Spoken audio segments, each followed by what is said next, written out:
Indians అమెరికాలో ఉండొద్దు అనరు. ఇవన్నీ ట్రంప్ వచ్చాకే మొదలైనవి కావు. కానీ మేక్ అమెరికా గ్రేట్ అగైన్ అంట వచ్చినటువంటి మాగా వీరుడు కాబట్టి ఆయన రెండోసారి ప్రెసిడెంట్ అయినాక మతోన్మాదులు రెచ్చిపోతా ఉన్నారు. ముస్లింలను కూడా టార్గెట్ చేయనంతగా హిందువులను వేధిస్తున్నారు.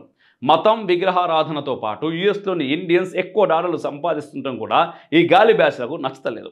అమెరికా తన అవసరం కోసం మన వాళ్ళని పిలిచి ఉద్యోగాలు ఇచ్చింది. ఇండియాని ఉద్ధరించడానికేం కాదు, మన వాళ్ళ దగ్గర టాలెంట్, క్రియేటివిటీ, హార్డ్ వర్క్ ఉన్నాయి కాబట్టి సూపర్ సక్సెస్ అయ్యారు.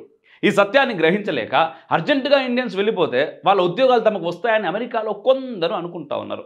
వాళ్ళకు ఇండియన్స్ అంత సీనే ఉంటే మనల్ని ఎందుకు కంపెనీలు పిలుస్తాయి? 1970 నుంచి క్రమంగా యూఎస్లో స్థిరపడుతూ వస్తున్న మన వాళ్ళు స్లోగా అమెరికన్ పాలిటిక్స్పై ప్రభావం చూపడంతో కొందరికి తెగ మంటగా ఉంటుంది.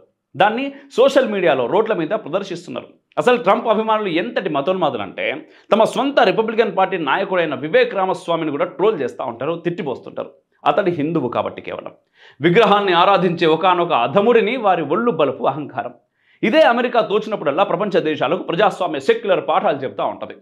ఎదుటోడిది మాత్రమే కనిపిస్తుంది అగ్రాజ్యం అనే గురువింద గింజకి, తన కింద ఏమున్నదో అస్సలు తెలియదు. నిజానికి గత ఎన్నికల్లో ట్రంప్ విజయం సాధించడం వెనుక అమెరికన్ ఇండియన్స్ పాత్ర చాలా ఉన్నది.